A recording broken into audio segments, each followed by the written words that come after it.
नमस्कार, मैं GRS news के लिए गिरीश सिकरवार।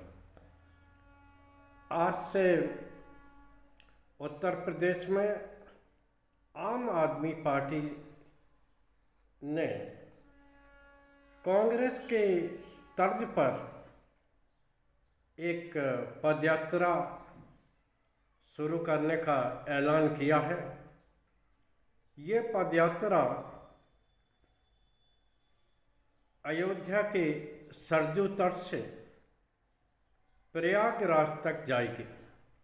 180 किलोमीटर की पदयात्रा में किसानों से जुड़े मुद्दे, युवाओं के बेरोजगारी और पढ़े लिखे युवकों के बार बार पेपर आउट होने की घटना को प्रमुखता से उठाया जाएगा। संवैधानिक संस्थाओं के सरकार के पक्ष में झोंकने को भी एक प्रमुख मुद्दा बनाया जाएगा। आम आदमी पार्टी लगातार एक चुनाव से उत्तर प्रदेश में अपनी राजनीतिक जमीन तलाशना चाहती है, लेकिन उसे अभी सफलता नहीं मिल पा रही। लिहाजा उसने ये फैसला किया है कि आम जनता से जुड़े मुद्दों पर वो संघर्ष करे और पदयात्रा के माध्यम से आम जनता से जुड़कर वो जनता से जुड़े मुद्दे को राष्ट्रीय फलक पर उठाने की कोशिश करे। आम आदमी पार्टी भी एक राष्ट्रीय पार्टी है। विधानसभा का भी चुनाव उन्होंने लड़ा, पंचायत के चुनाव में भी सहभागिता की, नगर निकायों के चुनाव में भी वो सहभागिता की, लेकिन उन्हें वो सफलता नहीं मिली जिसकी की अपेक्षा उन्हें थी। इसका प्रमुख कारण ये रहा कि आम आदमी पार्टी दिल्ली से संचालित होती थी।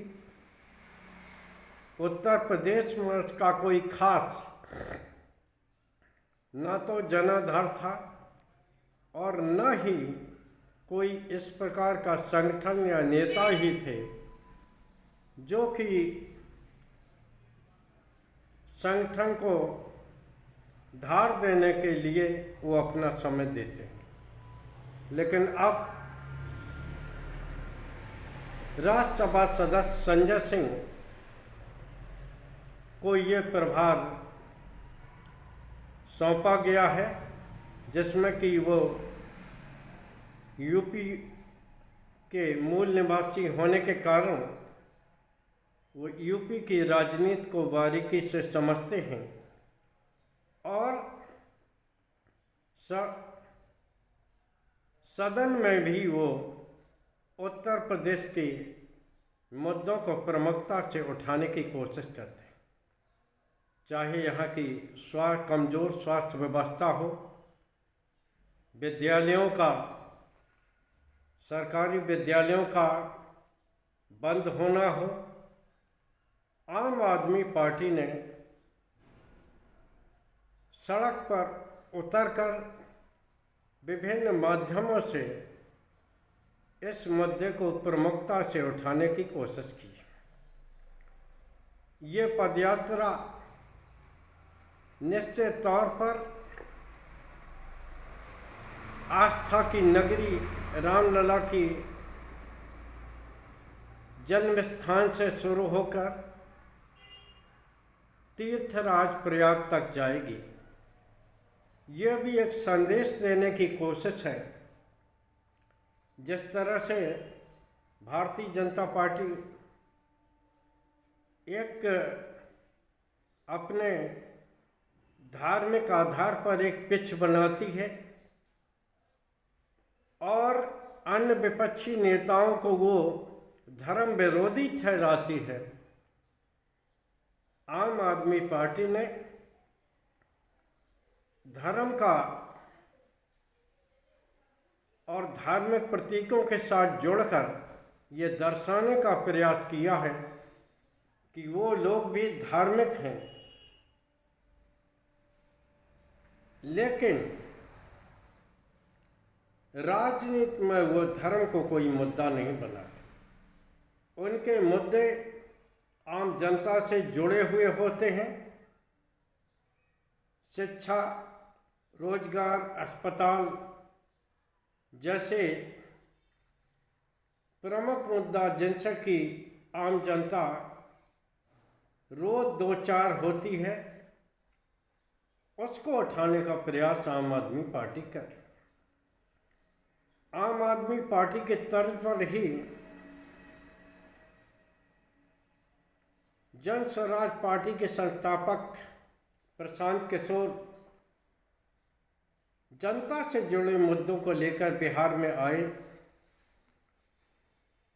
उस मुद्दों का क्या असर हुआ ये तो हम कल जब मतगणना होगी तब उसे देखेंगे, समझेंगे।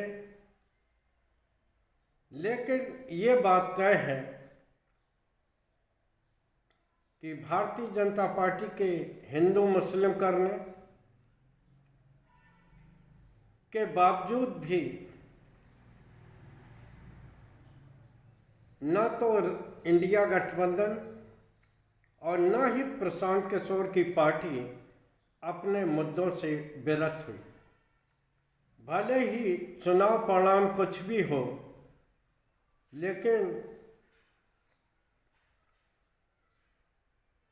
राजद के सरकारी नौकरी देने के बाद जन स्वराज पार्टी के पलायन रोकने, लोगों को बिहार में ही रोजगार देने जैसे ऐसे मुद्दे रहे जिनको लेकर ही एनडीए गठबंधन खासकर नीतीश कुमार अपनी 20 साल की सरकार के बावजूद भी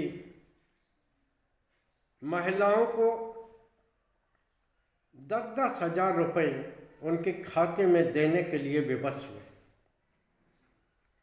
निश्चित तौर पर अगर मुद्दों के आधार पर राजनीति होती है तो निश्चित तौर पर ये एक सकारात्मक राजनीति की शुरुआत होगी।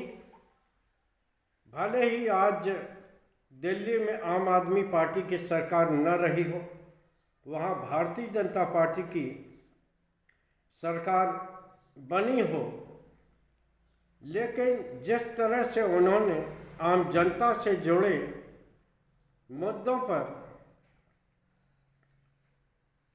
अपनी राजनीति की, मुद्दों के आधार पर उन्होंने चुनाव जीते, यहाँ तक कि पंजाब में भी अपनी सरकार बनाई। अब वो उत्तर प्रदेश से इस मुद्दे आधारित राजनीति पर चुनाव लड़ने और जनता का ध्यान खींचने का प्रयास वो कर रहे हैं। निश्चित तौर पर ये दर्शाने को काफ़ी है कि जिस प्रकार से बिहार में आम जनता अपने से जुड़ी मुद्दों पर मत देने के लिए कतारों में लगी और बम्पर वोटिंग की, परिणाम कुछ भी रहे, लेकिन ये दर्शाने को काफ़ी है कि अब कोई भी राजनीतिक दल जनता से जुड़े मुद्दों पर उसकी अनदेखी नहीं कर पाएगा।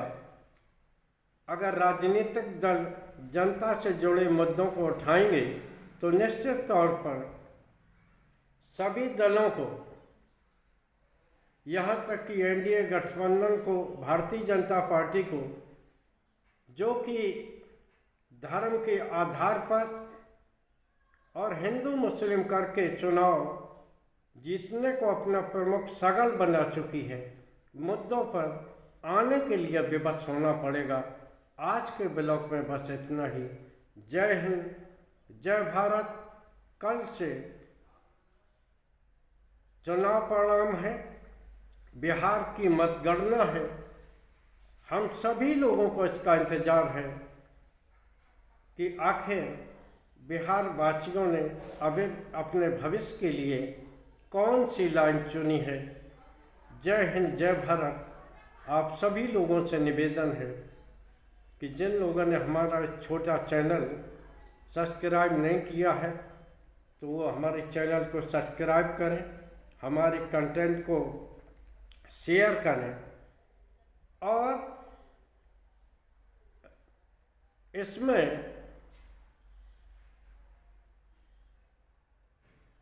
कमेंट करके हमारी हौसला अफजाई करें। जय हिंद, जय भारत।